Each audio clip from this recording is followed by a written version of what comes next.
பன்முகங்கள். முதலில் நாம் பார்க்க இருப்பது குழந்தை உள்ள கவிஞர்.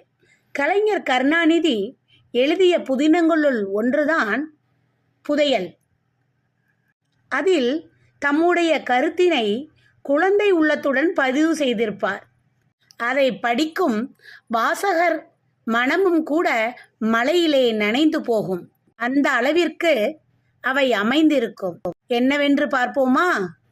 நானும் தங்கையும் மலையை கண்டாலே மயில் போல குதிப்போம். முன்பெல்லாம் மலைத்துளிகளிலே நிற்பதை விட ஆனந்தம் வேறு இல்லை என்று எண்ணுவோம்.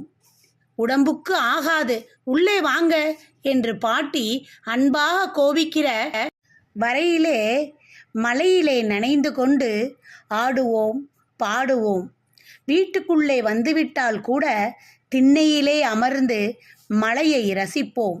தெருவிலே சிறு சிறு வாய்க்கால்கள் போல நெளிந்தோடும் மலை தண்ணீரிலே நாங்கள் மிதக்க விட்டிருக்கிற காகித படகுகள் எவ்வளவு எவ்வளவு!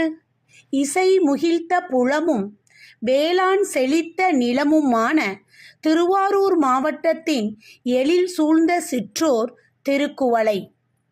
அவ்வூரில் 1924 ஆண்டு ஜூன் திங்கள் 3ஆம் நாள் ஏராள் நிலத்தையும் நாவாள் தமிழையும் பண்படுத்திய விவசாய கவிஞர் முத்துவேலருக்கும் அஞ்சுகம் அம்மையாருக்கும் 3வது மகனாக பிறந்தவர்தான் கலைஞர் கருணாநிதி.